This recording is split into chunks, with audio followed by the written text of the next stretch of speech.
D'accord, les amis, Internet est en feu. Aujourd'hui, nous revenons à notre épisode conclusif de la série Devenir Brigitte, car je sais qu'il y a tant de questions en suspens. Brigitte Macron, est-elle la première dame de France, le père biologique d'Emmanuel Macron? Nous entendons cela beaucoup. Où est la vraie Brigitte Trogneux? Comme je l'ai dit, beaucoup de gens ont des théories et je pense qu'aujourd'hui, nous pouvons nous permettre de vagabonder et de nous poser ce genre de questions. Je vois qu'il y a des TikTokers dont les comptes ils sont touchés et bannis pour avoir discuté de la question. Alors, bienvenue de nouveau dans Devenir Brigitte.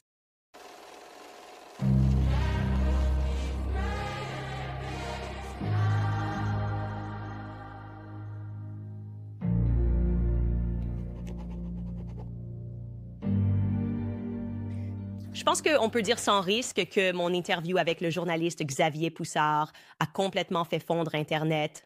Cela a définitivement fait fondre notre site web à candaceowens.com. Il y avait beaucoup de gens qui n'avaient pas entièrement suivi la série auparavant, mais ils ont vu le désormais célèbre côte à côte de la photo d'un jeune Jean-Michel quand il avait 18 ans, prise dans une école d'ingénieurs à côté de l'actuelle, première dame de France, Brigitte Macron. Et ils ont été un peu secoués en comprenant que quelque chose n'allait vraiment pas. Comme, oui, vous pouvez être presque un jumeau identique avec votre frère, avec qui vous êtes censé avoir, disons, 7 ans, 7 ou 8 ans d'écart, mais cela ne semble pas être le cas. Les preuves photographiques sont devenues instantanément, je pense, indéniables pour beaucoup de gens. Donc maintenant, nous avons beaucoup de gens qui reviennent en arrière et plongent depuis le tout début, comme ils devraient le faire. Je recommande de ne pas commencer par cette interview puis de passer à cet épisode. Nous avons couvert tellement de choses. On ne peut comprendre comment un tel échange d'identité potentiel pourrait être faisable que si l'on commence à cartographier les personnages secondaires. Mais c'est pourquoi nous avons pris notre temps ici, car il faut comprendre qui entoure ces personnes. Quel est leur réseau? Quelle quantité de pouvoir faudrait-il si vous vouliez créer des identités ou détruire des identités? Et nous y sommes arrivés. Nous y sommes enfin arrivés. Donc, avant tout, pour revenir à cela, examinons à nouveau l'arbre généalogique d'Emmanuel. Et bien sûr, nous avons appris, et je vais le renforcer ici, qu'il n'est pas, du moins il ne semble pas, qu'il était proche de ceux qui sont censés être ses parents biologiques ou ses frères et sœurs biologiques, du moins selon toute compréhension de sa propre autobiographie, n'est-ce pas? Il n'a pas écrit à leur sujet, juste quelques phrases, mais il avait tant à dire. À propos de la famille de Brigitte et vraiment beaucoup à dire en termes de sa famille biologique, à propos de sa grand-mère. Et je pense que la plupart d'entre nous soupçonnent, et je peux dire que je le fais certainement, que maman et papa, ils ne sont pas vraiment sa maman et son papa. C'est ce que je ressens à propos de la situation en termes de sa description. Eh bien, c'est ma grand-mère qui m'a d'abord appris à faire du vélo, et je trouve aussi cela suspect. Encore une fois, ça c'est notre dernier épisode, donc nous pouvons commencer à théoriser un peu. Euh, je me sens incroyablement suspicieux du fait qu'ils soient tous les deux médecins, qu'ils étaient médecins, que papa soit pédiatre. Et ta maman, dont nous pensions ou ne comprenions pas pourquoi elle était impliquée avec le Bureau de la sécurité sociale, était en fait impliquée dans l'aide aux personnes transgenres pour obtenir de nouvelles identités. Cela ne nous rassure pas à propos de cette nébuleuse qui les entoure. Puis il y a bien sûr, comme je l'ai dit, le cas curieux de sa grand-mère, qu'il appelle affectueusement Manette. Nous savons qu'il n'existe pratiquement aucune photo d'elle. La personne qui a essentiellement élevé Emmanuel Macron, encore une fois, selon sa propre autobiographie, nous n'avons que 2 photographies d'elle. Pourquoi? Oui, savons-nous même si c'était vraiment son nom? Elle était prétendument aussi enseignante. Pourquoi est-il si difficile d'obtenir des photographies qui illustrent son enfance? Son nom était-il vraiment Germaine Haribenog? Avait-elle un autre nom qu'elle aurait pu utiliser? Je vous fais part de mon propre processus ici. Pourquoi n'avons-nous que ces 2 photos? Comme je l'ai dit, bien que dans le passé nous nous soyons strictement tenus aux faits, aujourd'hui nous allons nous permettre un peu plus de marge de manœuvre. Je soupçonne que beaucoup de gens sont arrivés, je pense, à la même compréhension exacte qu'il pourrait être plausible que toutes ces personnes aient plusieurs identités. Si vous avez quelqu'un dans la famille qui peut détruire des identités et en créer, pourquoi ne pas en profiter? Et je pense aussi qu'il est important de réfléchir au cadre temporel. C'était un monde différent. Vous savez, en pensant aux proches Guinoré qui ont grandi pendant la Première ou la Seconde Guerre mondiale, nous parlons d'êtres humains traversant des frontières nationales, de nations changeant, littéralement, de changements géographiques qui se produisaient selon qui gagnait ou perdait les guerres. Exactement. Il y avait des gens qui cachèrent leur véritable identité, parfois par nécessité, par peur de la persécution. N'est-ce pas? Vous deviez complètement obtenir de nouvelles pièces d'identité, changer votre identité et vous cacher dans différents pays.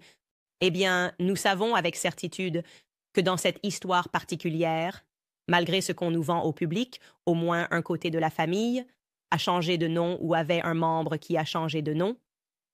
Et c'est un peu étrange que le public ait été vendu cette histoire sur le Nétrogue, sans que quelqu'un ajoute simplement que, en fait, nous avons inventé le nom de ce type. Entrons dans le vif du sujet, la famille Trogno, n'est-ce pas? La Brigitte Trogno. Brigitte Trogno. D'où venait cette famille avant de s'installer à Amiens et de devenir une sorte de mafia? Parce que c'est ce que cela me semble être. Il semble que la famille Progno fonctionne comme une mafia jusqu'à ce jour. Ils sont censés être une famille de chocolatiers. Ils ont cette histoire d'origine censée être douce. Et ceci est en fait la publication la plus récente discutant de l'histoire de leur famille que j'ai pu trouver dans le journal local à Amiens. Celle-ci, elle a été publiée en 1990. Je pense que c'était en 1991, peut-être en 1993. Et c'était pour annoncer la naissance d'un autre membre de la famille Trogno. Et cela vous montre la lignée des pères des chocolatiers, n'est-ce pas? Donc, au début, vous avez un Jean-Baptiste de 1852. Il dirigeait la boutique. Ensuite, vous avez Jean, puis Jean-Claude, puis Jean-Alexandre. Et je vous montre cela parce que je veux que vous compreniez. Tous les hommes de la famille Trogno ont le même prénom, Jean Trogno. C'est significatif. C'est également significatif car cela complique les choses. D'accord, donc s'ils disent que Jean Trogno est vivant et en bonne santé. Vous n'obtenez pas vraiment d'informations, n'est-ce pas? Est-ce le cousin, le frère, l'oncle, le neveu?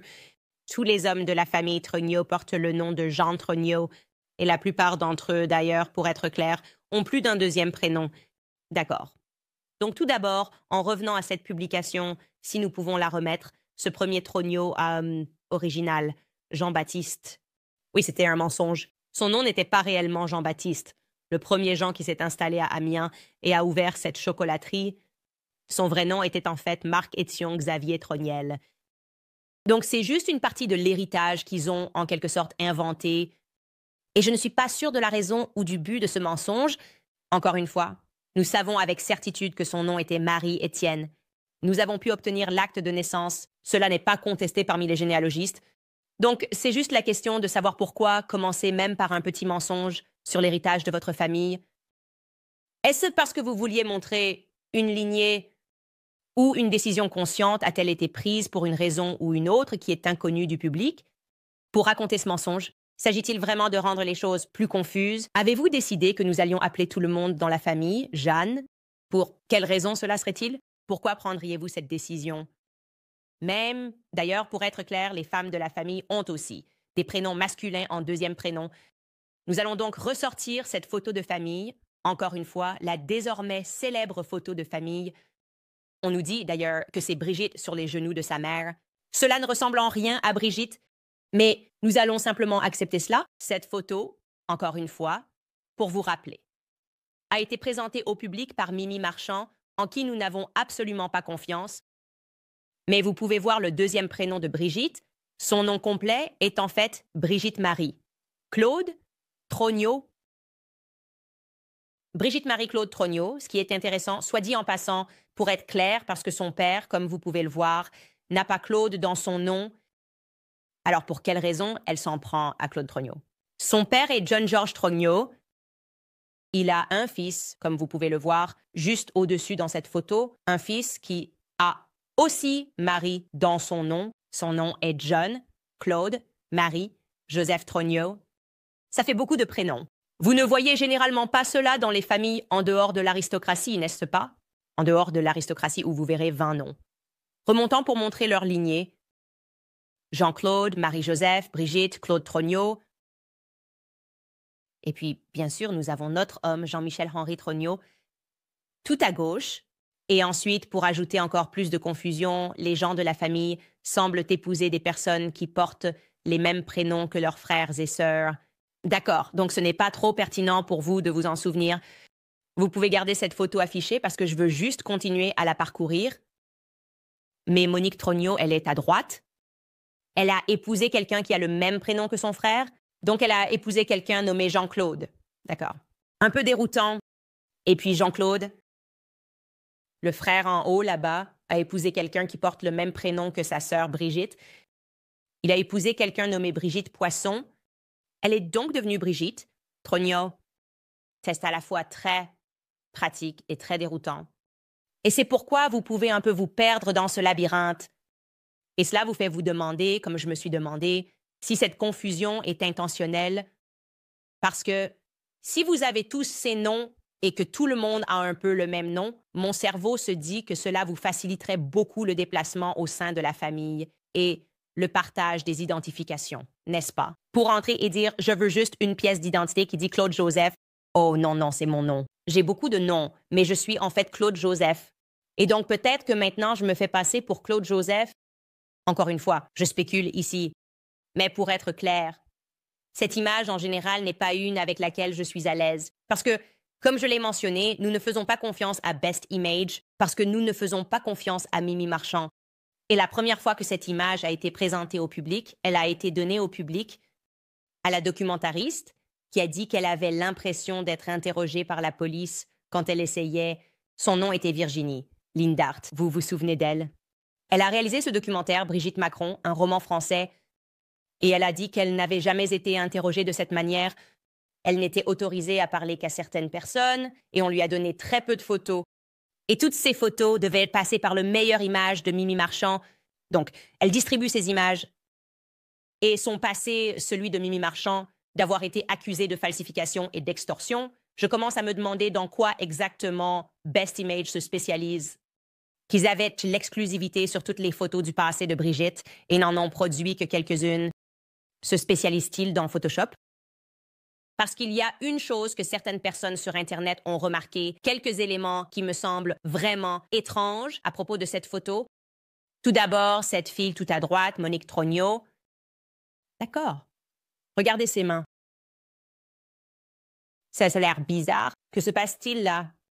On dirait beaucoup de doigts, peut-être potentiellement trop de doigts. On dirait 6 doigts, dont 3 qui sont des moignons. Je veux dire, peut-être qu'elle faisait des signes de gang. Elle est dans un gang, je ne sais pas, mais cela me semble très étrange. Et la seule chose que je sais sur Photoshop, c'est que les gens disent qu'il est incroyablement difficile de retoucher les mains. C'est généralement là que les gens se font prendre à retoucher des photos quand on voit tous ces scandales.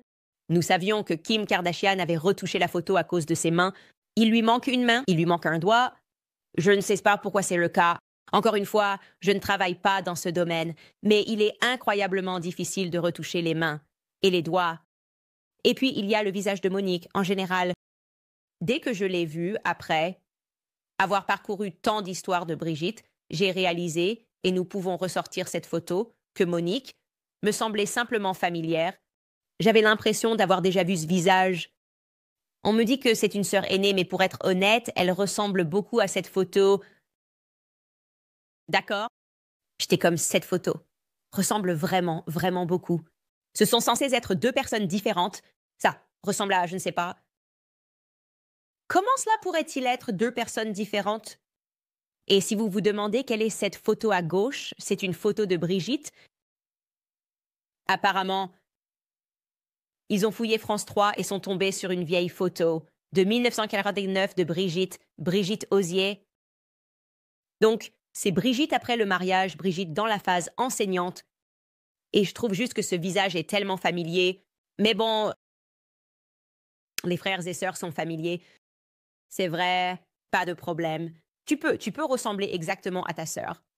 Et donc, je me suis juste dit, OK, eh bien, laissez-moi voir quelques photos actuelles de Monique. Peut-être qu'elles se ressemblent encore, comme 2 gouttes d'eau.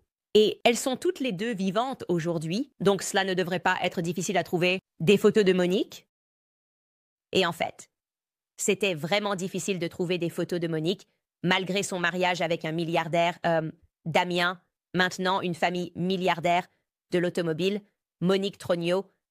Elle épouse ce type, encore une fois, pas important pour vous de vous en souvenir, nommé Jean-Claude Guidé, qui possède la plus grande entreprise milliardaire de l'automobile.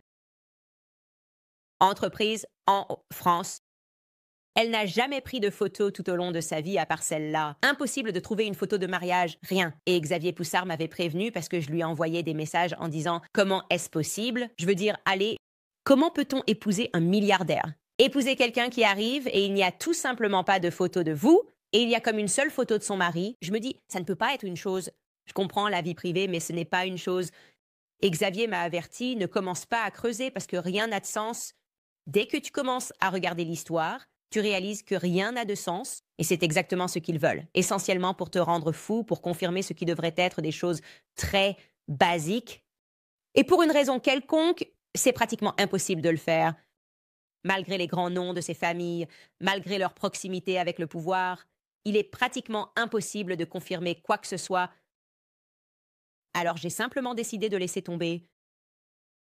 Mais il y a une chose que je trouve qui n'a absolument aucun sens.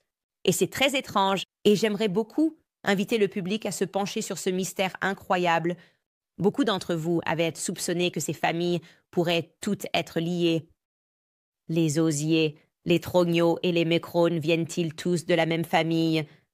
Y a-t-il une chance que Brigitte Macron, certains d'entre vous ont demandé, soit en réalité le père d'Emmanuel Macron? Maintenant, pour être clair, je n'ai jamais fait cette déclaration parce que je voulais que cette série reste factuelle et m'éloigner de mon instinct et être comme Xavier et ne m'appuyer que sur les documents et les choses que nous pouvions confirmer. Mais il y a évidemment beaucoup de choses qui se passent ici, beaucoup de preuves, ce qui suggère et pointe vers la conclusion que le secret semble être plus grand que d'avoir simplement une épouse transgenre, n'est-ce pas? Je veux dire, repensez au moment que nous avons passé ici. Le président Emmanuel Macron cherchant des réponses auprès de sa femme Brigitte, des réponses basiques sur le contexte biographique de sa famille. Souvenez-vous de cette scène dont nous vous avons parlé quand il parlait à un politicien et le politicien disait « Hé, ta sœur habite près d'ici, où habite-t-elle » Et Emmanuel se fige et regarde Brigitte. « Pourquoi ne sais-tu pas où habite ta sœur, Emmanuel? Que se passe-t-il ici? Pourquoi a-t-on l'impression qu'il y a cette relation? Ou peut-être toi et Brigitte, Brigitte est ta, je ne sais pas. Plus qu'une épouse, c'est sûr, pour être sûr. Pourquoi a-t-on l'impression que Brigitte te tient un peu par la main? Pourquoi a-t-on l'impression que tu as toujours été guidé par des personnes plus puissantes que toi? Nous savons et avons confirmé, comme nous l'avons fait dans le dernier épisode, qu'il a été guidé à travers sa carrière par David de Rothschild, une famille qui est connue et est enregistrée comme ayant pratiqué l'inceste. D'accord? Pourquoi et comment Emmanuel Macron s'est-il rapproché des Rothschild?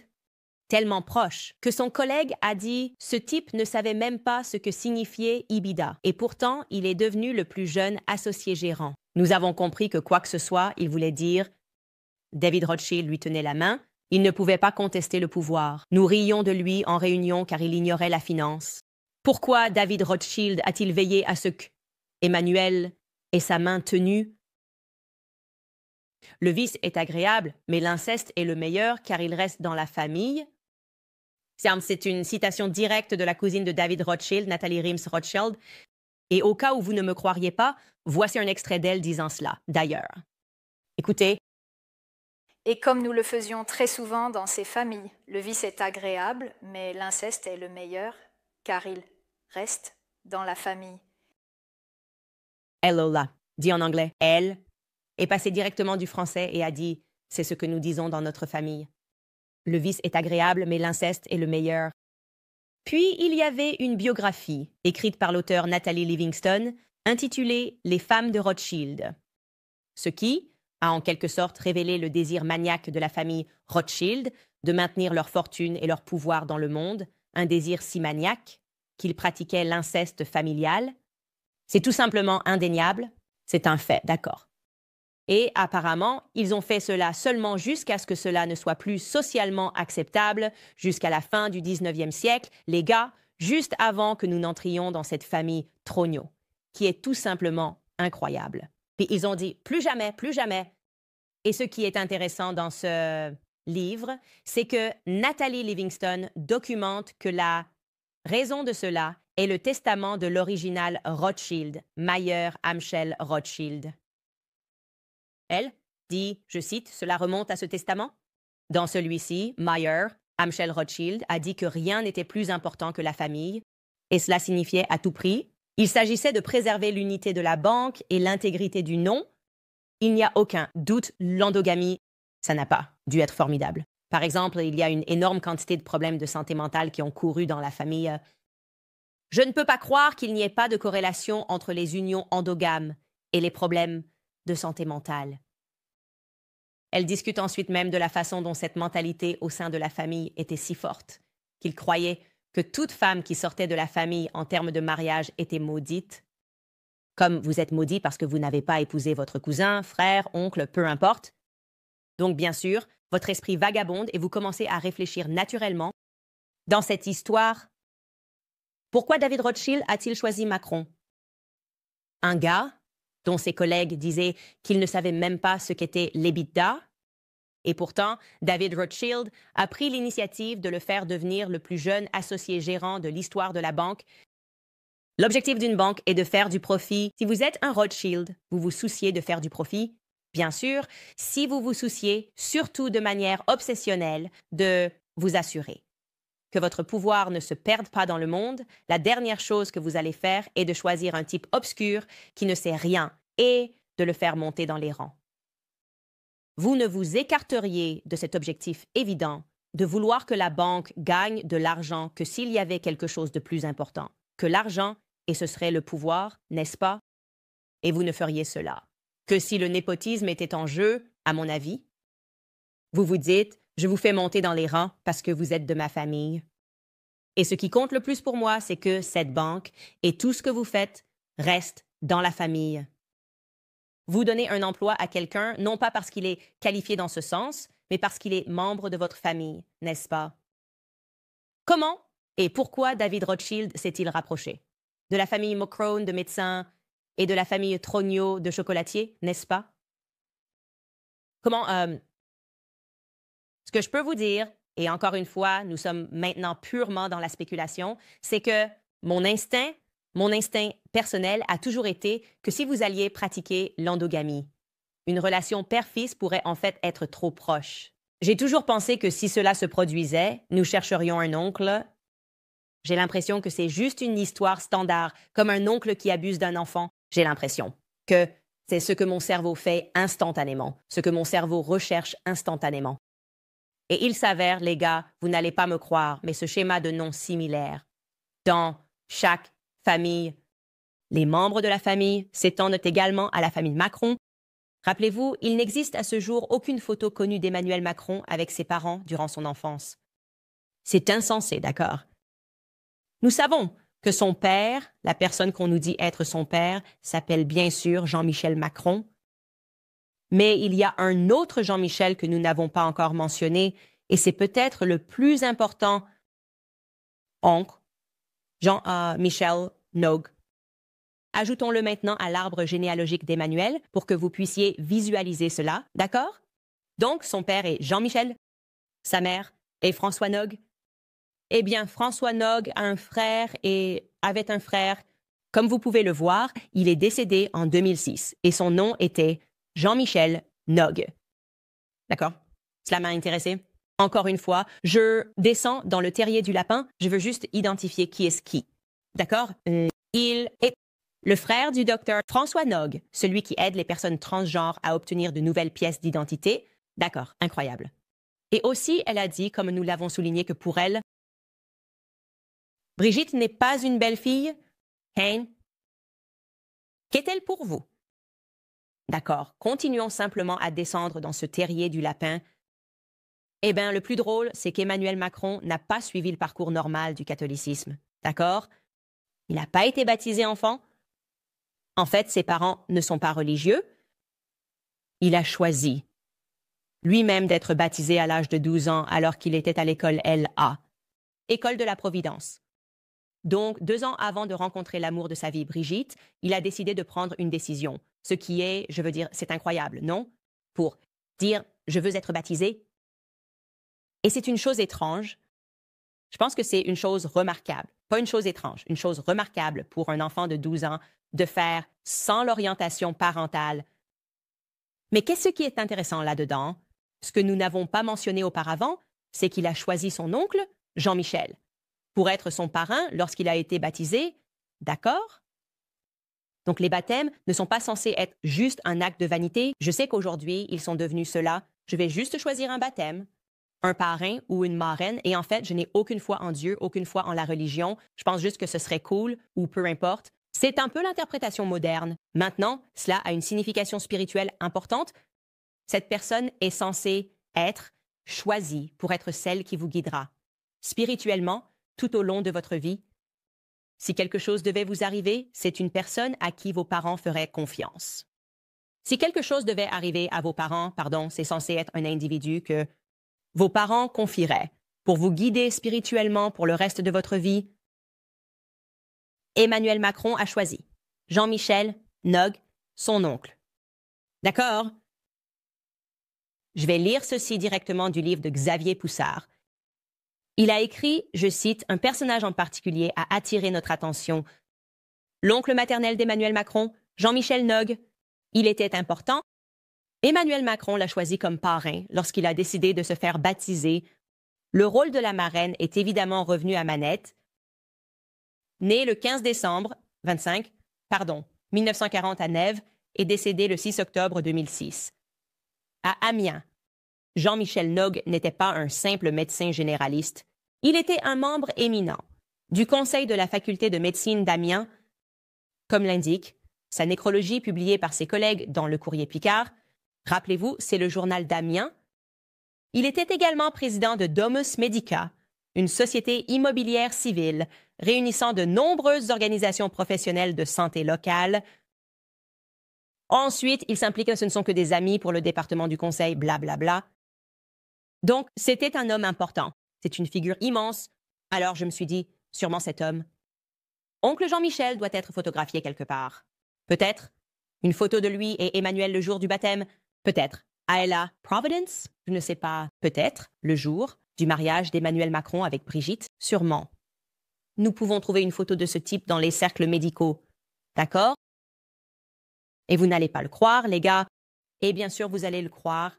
Tout d'abord, il est mort en 2006, l'année avant qu'Emmanuel Macron ne se marie avec l'amour de toute sa vie, Brigitte. Et en ce qui concerne les photos, bien sûr, Xavier Poussard a tenté de les obtenir. Il est allé spécifiquement aux archives de la faculté de médecine où Jean-Michel, un oncle Jean-Michel, travaillait à Amiens et a construit une réputation remarquable pour lui-même. Et devinez quoi? Pour une raison quelconque, il a refusé la demande. Donc, nous n'avons aucune photo de lui. Il est mort en 2006. Et nous n'avons aucune photo de lui de son vivant alors qu'il était clairement très actif dans la vie d'Emmanuel. Et je ne sais pas pourquoi Emmanuel n'a pas dédié un chapitre entier à lui, son oncle, avec qui il était si proche spirituellement, son leader. Vous savez, ce n'est pas quelque chose qu'on oublie, n'est-ce pas? La personne que vous croyez va vous guider spirituellement pour le reste de votre vie. Vous savez, vous fréquentez une école catholique, vous connaîtriez l'importance d'une telle rencontre. Pourquoi l'avez-vous choisie? Cela ne signifie rien. Cela pourrait ne rien signifier, les gars. Cela pourrait tout signifier, d'accord? Cela montre simplement, encore une fois, plus que tout, la nature incroyablement, inutilement, secrète qui entoure cette famille. Les gens existent sur le papier, ils n'existent pas en photo, et puis ils disparaissent, n'est-ce pas? Vous devez imaginer d'ailleurs que l'oncle Jean-Michel aurait vécu à Amiens en même temps que Jean-Michel Trogneux aurait vécu à Amiens pendant tout son mariage avec la femme qu'il a épousée. Et je ne me souviens plus du tout de son nom. Qui Jean-Michel Trogneux a-t-il épousé? Véronique Drew. Oui, ils faisaient tous partie de cette petite communauté rapprochée. Vous devez imaginer cela, n'est-ce pas? En même temps, mais qui sait, ils disparaissent tous les deux un peu. Disparaître dans les airs. De toute façon, c'est juste ce qui se passe quand on creuse les choses. Ils ne démystifient rien. D'ailleurs, si vous demandez « Et pourriez-vous juste clarifier cela ?» Pouvons-nous obtenir une photo ici? Ils attendent, plutôt que tous ceux qui enquêtent sur cela fassent une erreur. Et ensuite, ils poursuivent les gens en justice. Faites une erreur en posant des questions significatives et vous allez être poursuivi si vous vivez en France. L'organisation de vous. Pire, vous pourriez être en prison. Des gens ont été emprisonnés pour avoir enquêté sur l'histoire, arrêtés pour avoir enquêté sur l'histoire. Xavier a raison. C'est censé rendre tout le monde fou. En sautant dans 1000 terriers de lapins. Et en parlant de terriers de lapins, nous devrions maintenant discuter plus en profondeur. Le petit dodu, le petit gros, comme l'appelle Xavier, récemment présenté par les médias comme preuve que Jean-Michel existe. Écoutez, je veux être très clair. Je n'ai aucun doute dans mon esprit qu'un Jean-Michel existe à Amiens. Il semble que ce soit juste le nom de tout le monde. Tout le monde, Jean-Michel. Donc ne soyez pas surpris quand ils disent que nous avons trouvé un Jean-Michel. J'en ai déjà trouvé environ 6. Maintenant, vous pensez probablement qu'on dise « Oui, il y a juste trop de Jean-Michel dans chaque côté de cette famille ». Je ne suis pas tout à fait sûre de ce qu'il faut croire. Eh bien, nous devons au moins essayer de comprendre qui est ce petit gars dodu et s'il est vraiment le même Jean-Michel qui est photographié dans la photo initiale de la famille Trogno. Tout d'abord, je veux juste mentionner certains de nos sponsors. Jacked Up Fitness est l'un d'eux, avec la confirmation historique de RFK Jr. Le mouvement Make America Healthy Again est enfin là. C'est pourquoi je suis si enthousiaste de vous parler de Jacked Up Fitness. Georges et moi allons bientôt déménager et nous avons hâte d'avoir une salle de sport complète à domicile qui sera installée par ces gars-là avec notre emploi du temps chargé. Nous attendons avec impatience la commodité d'avoir cette expérience complète de gym directement chez nous. Le Jacked Up Power Rack Pro est une salle de sport tout en un de qualité commerciale qui a tout pour un entraînement complet dans votre garage ou votre pièce libre. Et écoutez ça, je viens d'entendre de l'équipe de Jacked Up que RFK Jinja lui-même va faire installer un Jacked Up Power Rack Pro dans son nouveau bureau à DC. Ainsi, il pourra continuer ses propres entraînements tout en dirigeant l'initiative Make America Healthy Again pour nous tous. Le pack Power Rack Pro est livré avec un ensemble complet de leurs plaques de poids en caoutchouc de marque et un banc inclinable et déclinable entièrement réglable. Donc, si vous êtes nouveau dans l'entraînement avec poids, ne vous inquiétez pas. Ils ont des entraînements vidéo pour tout le corps que vous pouvez littéralement juste appuyer, jouer et suivre. Donc, plus d'excuses. Obtenez votre salle de sport de rêve à domicile aujourd'hui sur getjackedup.com et vous pouvez utiliser le code promo Candice pour économiser 10% sur l'ensemble de votre achat. Construisez du muscle, brûlez des graisses. Commencez votre parcours de remise en forme aujourd'hui sur getjackedup.com avec le code promo Candice. De plus, je sais que beaucoup d'entre vous en ont assez de vos paiements mensuels élevés. Juste pour avoir un téléphone portable, eh bien, il est temps de vous débarrasser de votre contrat sans fil coûteux et de rendre visite à mes amis chez Pure Talk parce que vous n'avez pas besoin de payer 100$ pour un téléphone. Pure Talk, qui est ma compagnie de téléphone portable, dit non au prix gonflé. Avec un forfait éligible, vous pouvez choisir un iPhone 14 ou un Samsung Galaxy pour 0$. Et oui, c'est pour un service premium sur le réseau 5G le plus fiable d'Amérique. Alors, obtenez votre iPhone 14 ou votre Samsung Galaxy pour 0$ avec un forfait éligible en allant sur puretalk.com/Owens. Vous pouvez faire le changement en aussi peu que 10 minutes. Pas de tracas, pas de trucs, juste du sans-fil honnête et bien tarifé. Visitez puretalk.com/Owens pour réclamer votre nouvel iPhone ou Galaxy avec un achat éligible. De Pure Talk, la compagnie sans fil d'Amérique. C'est puretalk.com/Owens pour les détails. Très bien, maintenant revenons à cela. Essayons d'identifier le petit gros, le petit dodu, d'accord? Maintenant, il est important que je continue à vous le rappeler, que le public est manipulé d'une manière qui ferait rougir même Sigmund Freud. Il était le père de la manipulation mentale, d'accord? Il manipulait les petits-enfants. Nous en parlerons un autre jour. C'est tellement facile de simplement présenter des photos de l'actuelle première dame tout au long des années 80 ou des photos d'elle avec son frère Jean-Michel à n'importe quel moment de sa vie, d'accord? C'est tellement facile. Ne laissez pas les médias vous manipuler et prétendre que c'est fou. C'est exactement le contraire. Ils sont fous de ne pas simplement mettre fin à tout cela. Même si elle a trouvé quelques photos d'elle et de Jean-Michel ensemble pendant ces années d'enseignement très active et photographiée, je dirais d'accord, cool.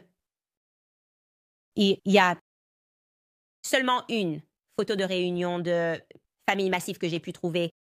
Depuis cette photo de famille qui a été prise dans les années 1950 à Amiens, Et cette photo a en fait été publiée en 1991 dans un magazine allemand et je vais vous la montrer. Maintenant, vous pouvez voir à droite là, nous avons Brigitte. Maintenant, Brigitte Osier. Et il manque sur cette photo Jean-Michel. Il n'y a pas de Jean-Michel sur cette photo. Et c'était... Apparemment, ils se sont tous réunis pour célébrer le 50e anniversaire de mariage du père, Jean-Georges Trognot, et de sa femme Simone.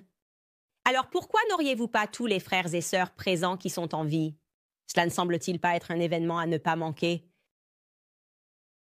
Nous devrions très facilement pouvoir dire que tous les frères et sœurs sont là parce qu'on ne manque pas le 50e anniversaire de mariage de ses parents en 1991. Nous savons que Jean-Michel a jamais été déclaré mort sur le papier, d'accord? Il n'a jamais été déclaré mort sur le papier. Il est toujours vivant, selon Brigitte Macron. Mais ce qu'il fait, ce qu'il a fait, quelle est sa carrière, personne ne le sait. Personne ne le sait. On nous dit dans un livre par une journaliste qui a trouvé cela très suspect lorsqu'elle est allée enquêter sur cette situation. Emmanuel Anizan, qu'on lui a dit à Amiens qu'il joue simplement aux cartes avec ses amis. Je suppose qu'il est juste un type discret qui n'a jamais quitté Amiens. C'est ce qu'on est censé croire. Il n'a jamais quitté Amiens après son divorce de Véronique Droux. Maintenant, il est juste un peu comme retraité et joue aux cartes dans un café avec ses amis. D'accord. Personne ne sait vraiment ce qu'il a fait.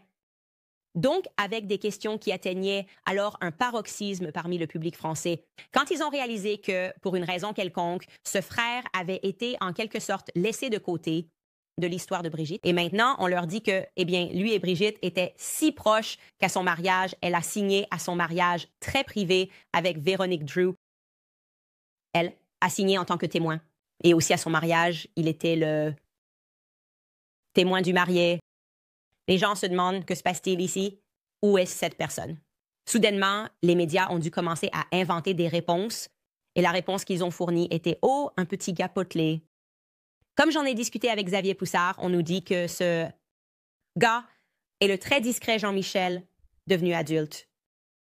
Maintenant, je peux vous dire tout de suite, au cas où vous vous poseriez la question, le programme logiciel chinois du Forum économique mondial dit non. Ce n'est pas le Jean-Michel que nous recherchons, celui du petit garçon sur la photo. Je peux vous montrer cette correspondance juste ici. La confiance est de 54%. Maintenant, Xavier dit bien que, quand il s'agit de lunettes, juste pour être très clair avec vous, que la technologie ne veut pas que vous utilisiez des personnes qui portent des lunettes ou des lunettes en général. Ils avertissent que cela peut parfois ombrager le visage d'une manière différente. Mais vous pouvez voir ici, quand nous vous montrons cela, nous parlons de 52% de confiance. Sur le petit, potelé à côté de lui, de toute façon, ce serait plus facile, plutôt que d'avoir à utiliser la technologie. Si le palais de l'Élysée disait simplement « Oui, c'est en fait Jean-Michel Trognot celui que vous cherchez », le même que sur cette photo. Photo de famille de 1953 d'Amiens. C'est si facile à dire, mais ce n'est pas leur truc. La clarté n'est pas leur truc. La facilité n'est pas leur truc. Chut, chut, soyez silencieux, menace, poursuite, c'est leur truc.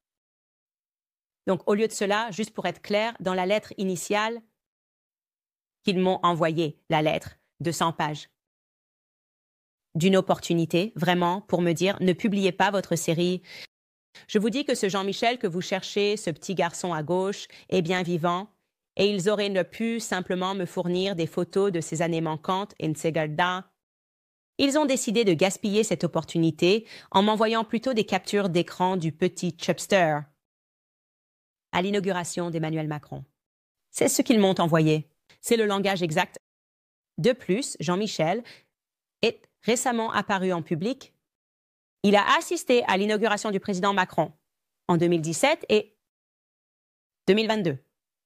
Lors de votre 12 juin, apparition en 2024, sur Piers Morgan Uncensored, vous avez parié 100 000 $ avec Piers Morgan qu'il ne pourrait pas trouver une photo de Jean-Michel Trognot, impliquant que cela réfuterait vos fausses affirmations. Ci-dessous se trouvent des images de Jean-Michel Trognot disponibles publiquement à partir de vidéos des inaugurations de 2017 et 2022 du président Macron. Vous verrez que non seulement Jean-Michel est présent, mais aussi dans le même cadre que Brigitte Macron. La preuve concluante que vous cherchiez pour réfuter vos affirmations? D'accord. Donc c'est incroyable. Gardez ça un instant, d'accord? C'est incroyable pour de nombreuses raisons.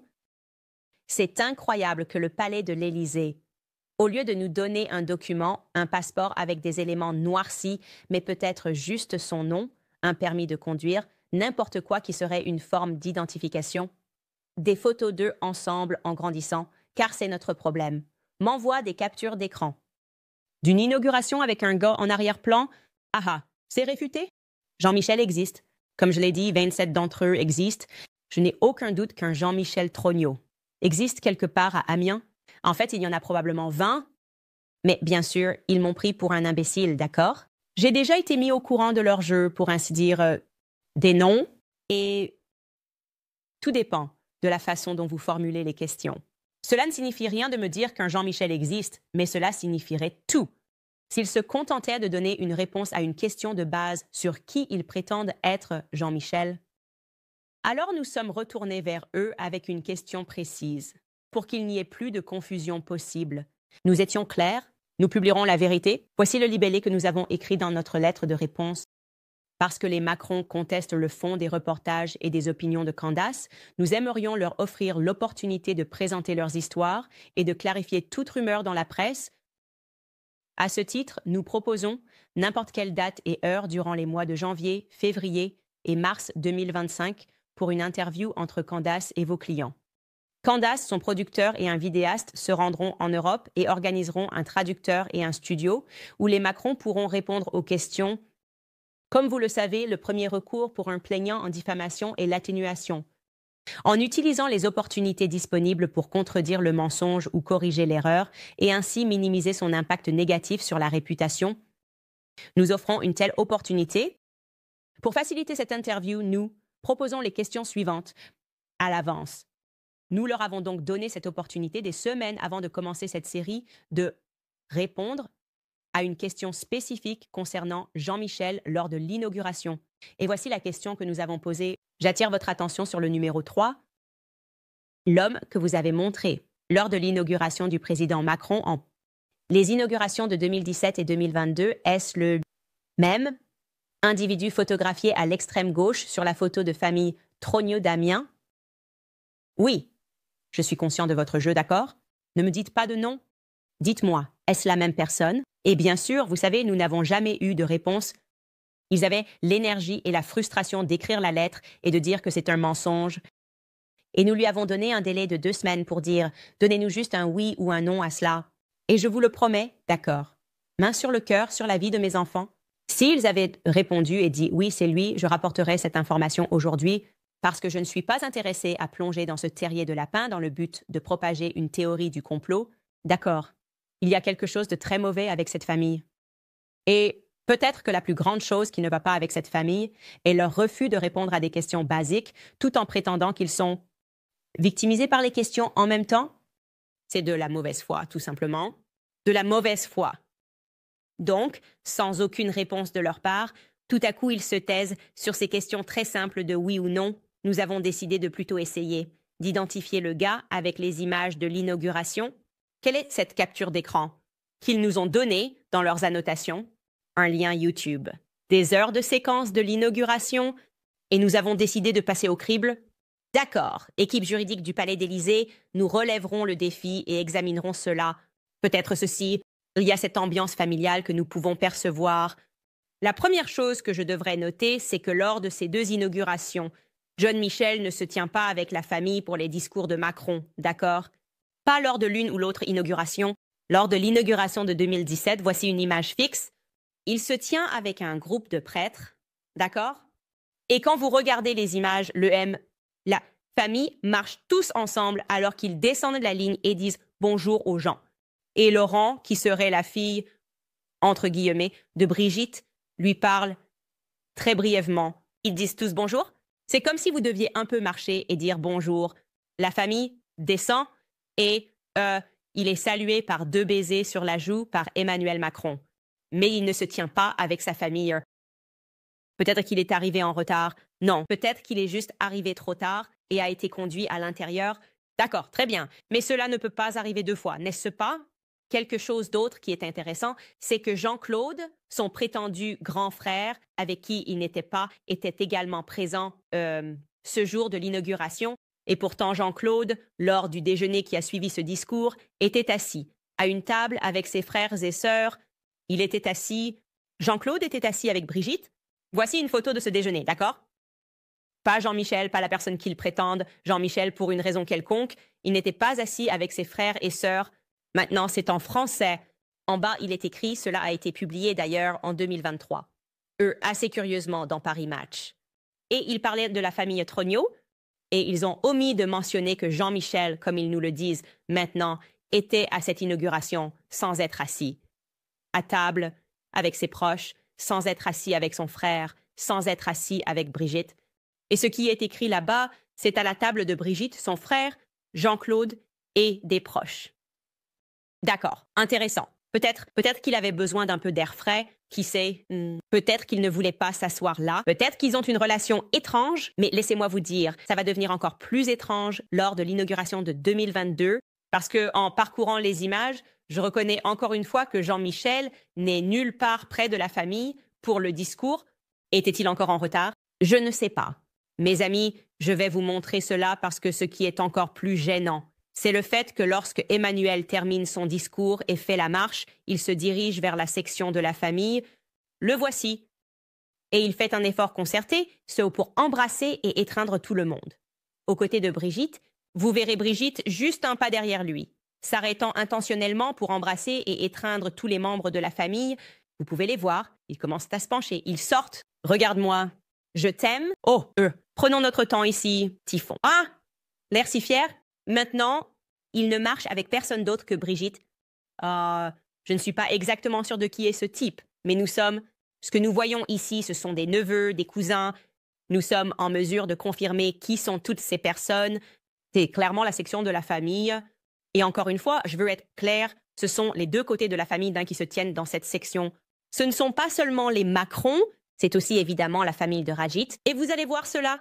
Je vais juste laisser cela se dérouler parce qu'il est important pour vous de reconnaître les différences. Ici, ceci, au fait, au cas où vous voudriez vérifier par vous-même, se trouve à la marque des 43 minutes de l'inauguration. Il commence à passer en revue sa famille. Maintenant, vous voyez Laurent, un autre enfant de Brigitte, d'accord, embrassant ses enfants. Et maintenant, derrière, vous avez qui est censé être sa mère biologique, Dr. Frances Nogue, qui passe son temps à aider les personnes transgenres à obtenir de nouvelles pièces d'identité. C'est la section familiale. D'accord? Il n'y a aucun doute que la personne qu'il prétende être Jean-Michel, pour une raison quelconque, ne veut une fois de plus pas se tenir avec sa famille. D'accord. Vous avancez rapidement, donc c'est encore à la marque des 43 minutes. Ensuite, vous devez avancer jusqu'à la marque des 51 minutes pour le voir enfin s'approcher de John Michel. Et quelques points que je vais vous signaler maintenant. Ceci est la capture d'écran où l'équipe juridique a eu l'audace de dire, dans le même cadre, il est sur la même photo que sa sœur Brigitte. Ce qu'ils ont omis, c'est que Brigitte l'ignore complètement. Je veux dire, elle ne dit absolument pas un mot à l'individu censé être son frère. Regardons cela ensemble et voyons à quel point Emmanuel Macron est mal à l'aise avec cet individu.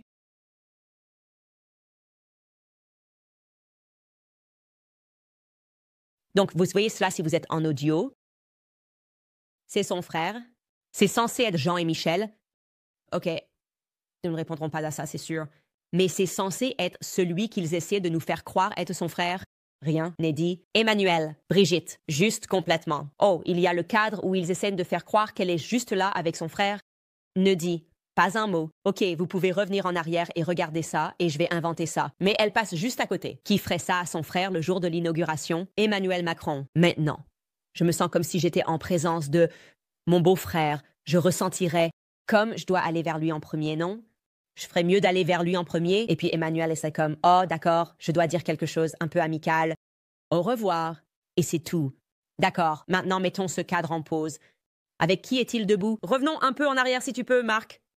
Tu vois ce type en arrière-plan? Tu veux savoir avec qui il est debout? David Rothschild. Jean-Michel est debout avec David Rothschild. Eh bien, je suis vraiment étonnée par cela. Parce que Jean-Michel n'a pas eu de carrière dans la boulangerie.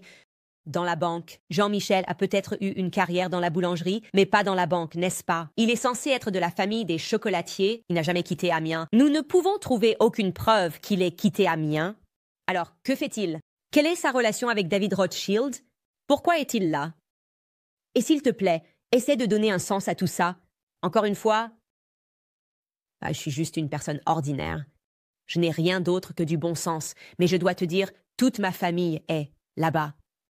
Et j'ai décidé de ne pas m'asseoir avec eux, de ne pas rester avec eux, mais d'être seule avec la sécurité et David Rothschild. Mesdames et messieurs, que se passe-t-il? Que se passe-t-il? Êtes-vous convaincu que c'est un membre de la famille? Non. Brigitte, encore une fois, ne veut pas de Jean-Michel à sa table.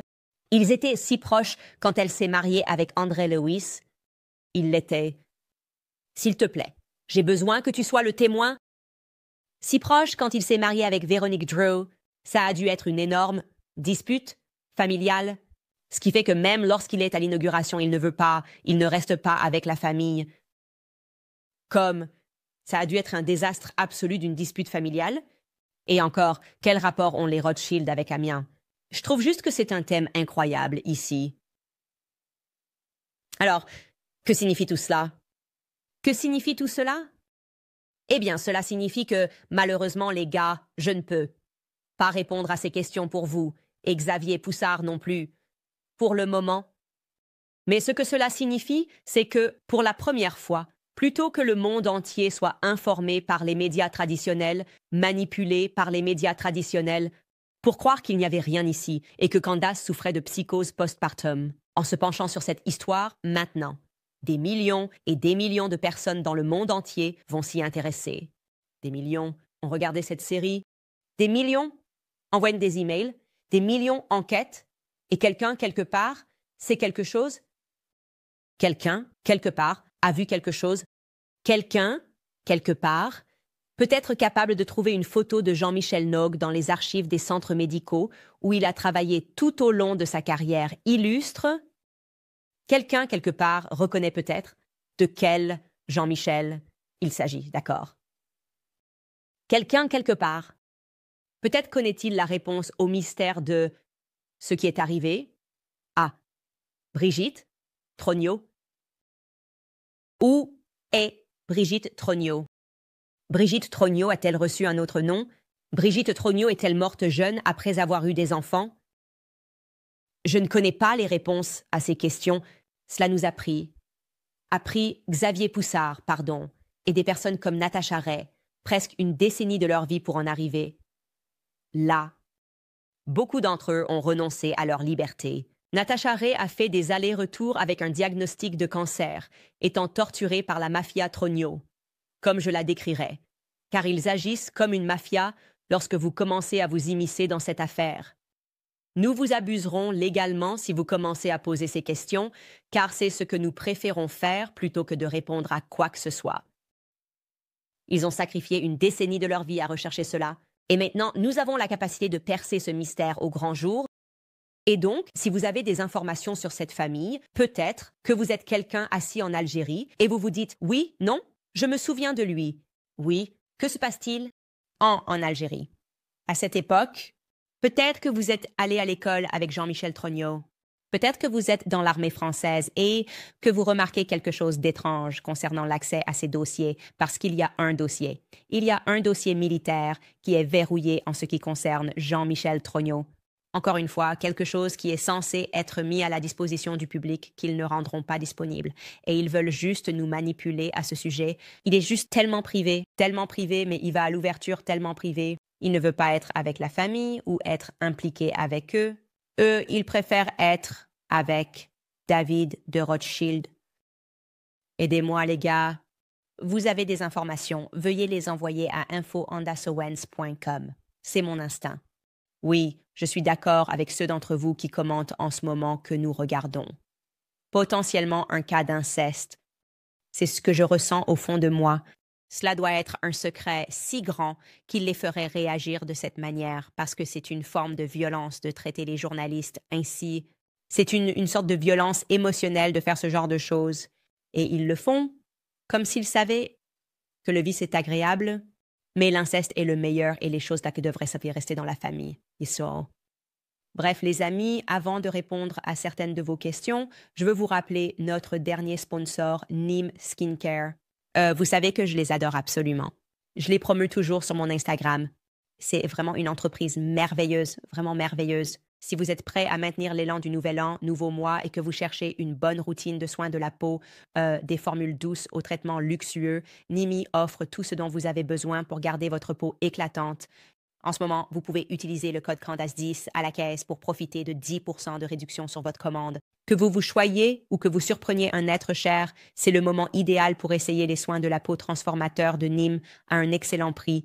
Nimi Skincare n'est pas juste une autre marque de beauté, c'est une célébration de la foi, de la famille et de la liberté, fièrement fabriquée aux États-Unis. Si vous cherchez quelque chose d'extra doux, les formules propres et sans parfum de Mimi sont idéales pour les peaux sensibles et ceux qui recherchent une approche pure des soins personnels.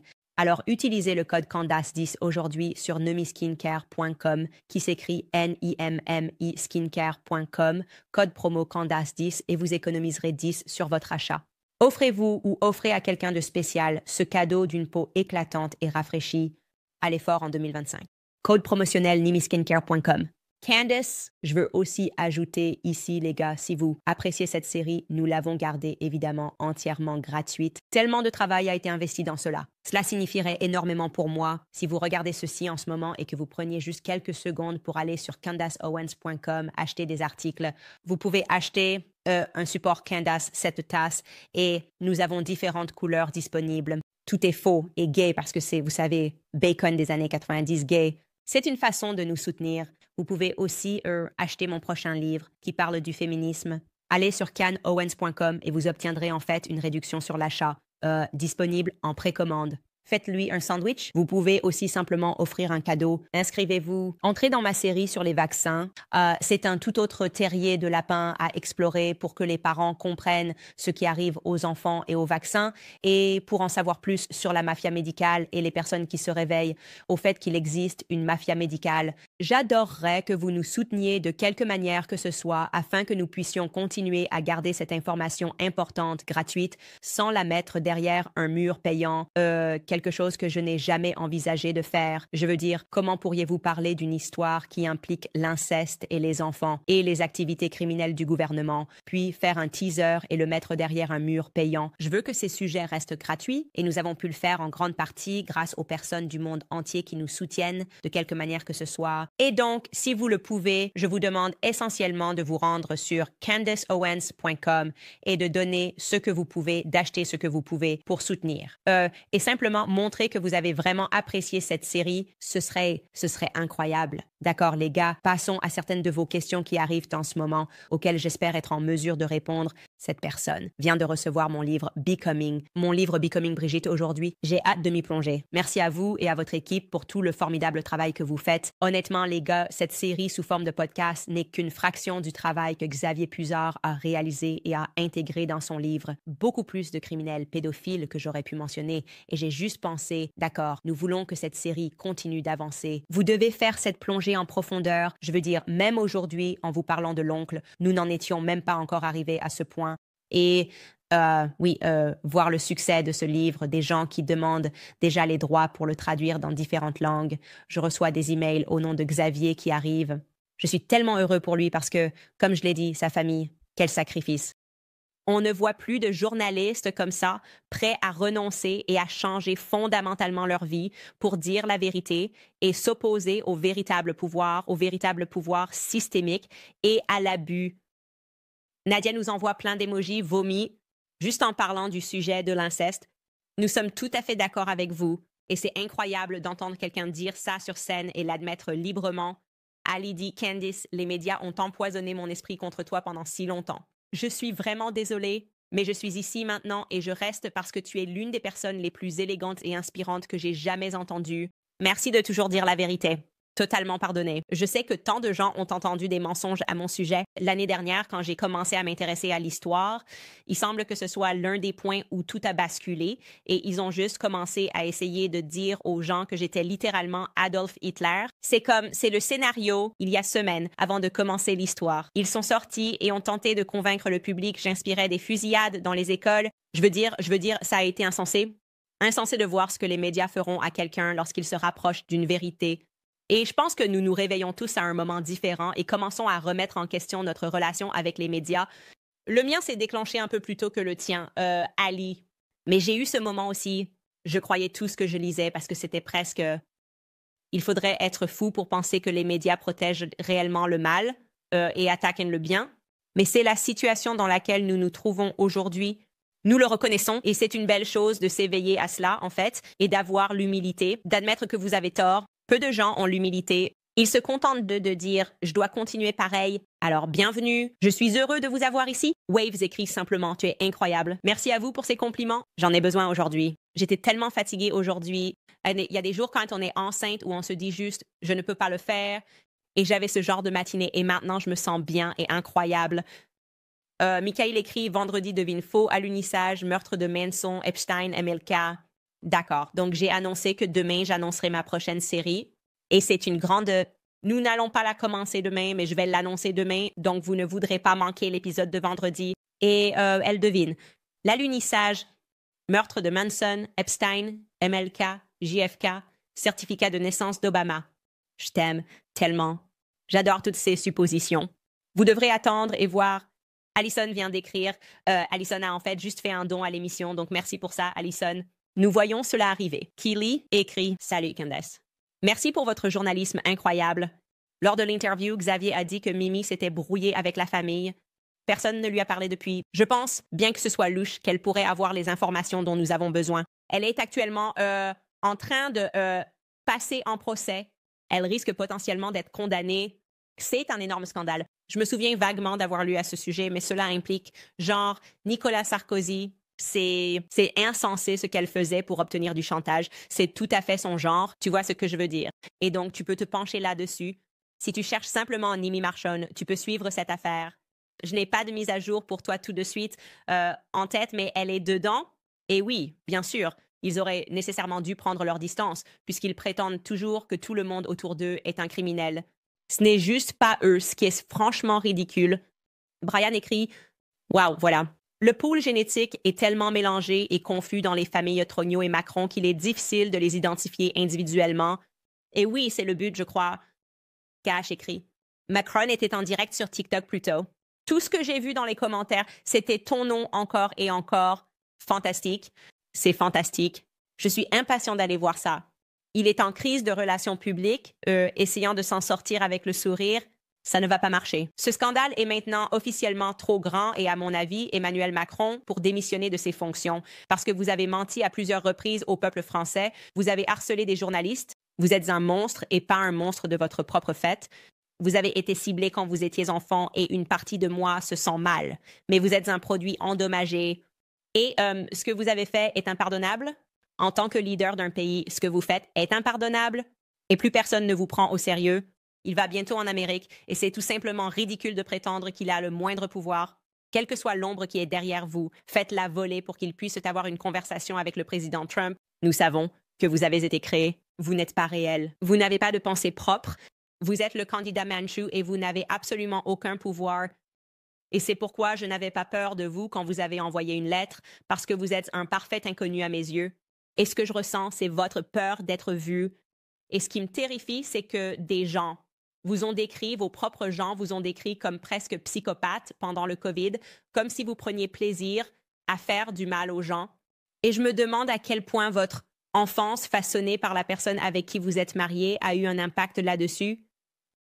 Enfin, Eddie écrit « J'ai trouvé une interview de Brigitte Parlant et cela ressemble exactement à la personne trans mystérieuse dans votre vidéo précédente. Vous êtes de retour. » Ajoutez Emile Candace. Ce n'est pas moi, ce sont les Français.